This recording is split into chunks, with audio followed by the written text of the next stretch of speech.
Human trafficking. It sounds evil and underground, but it's spreading through Ohio communities in broad daylight. And for the young women and girls caught up in this criminal web, often they feel there's only two ways out. One, either their trafficker dies or they do. To this person that I knew was going to kill me if I didn't do what he told me to do. Vanessa Perkins is a survivor. Sexually abused as a young girl, her world devolved into drugs, making her a perfect target for human traffickers. And then I met my trafficker because he was going to get me dope, and that's how he actually groomed me. When their freedom is kidnapped by the traffickers, young women become slaves. They steal, sell drugs, sell themselves. This becomes the only reality they know. He made lots of money off of me. He literally would strip my clothes off of me, physically rip them off me in the middle of the street, in the middle of the daytime, and search me for money. And this was the fearful tactics that traffickers use to keep us in line, so to speak. Senator Stephanie Kunze sponsored Senate Bill 4, giving judges the ability to offer survivors the opportunity to have their criminal convictions linked to trafficking expunged. And to really have an opportunity to access a job or good housing.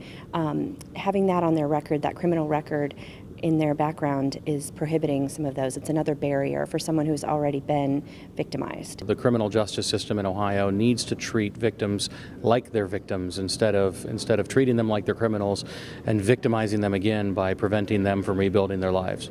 The bill adds more discretion for judges hearing these cases. Franklin County Municipal Judge Paul Herbert believes it's an important step for survivors and the court system compared to what the law allows today. But the simplest case would be, let's say you have a prostitution with a drug charge, because they're all drug addicts and they get caught with some needles, so they've got some paraphernalia.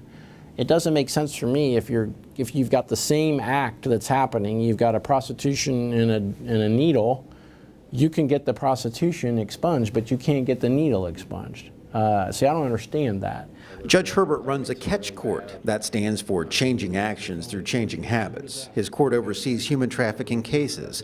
Search warrants tell the startling story of how this crime affects every neighborhood. And the Dublin police are bringing me search warrants, and I'm signing off on them going, this is going on in our hotels right down the street in Dublin, Ohio. So basically any place where there's money to be made off women being sold for sex, you're going to have human trafficking. Vanessa escaped that world and turned her life around with the help of the court. Now she works as an advocate for survivors caught in the web of human trafficking. And I got to tell you, though, it's real tricky because quite often they love the people that are hurting them. So if I jump in there and say, that's not okay, they shouldn't be doing that, then they're going to run from me. I kind of become the enemy. So it's like very cautiously just letting them know what happened to me and hoping that they can connect the dots. To learn more about human trafficking here in Ohio, log on to humantrafficking.ohio.gov. And make sure you subscribe to our social media channels. That's at Ohio Senate GOP. And on the web, it's ohiosenate.gov/Republicans. I'm John Fortney from the Ohio Senate.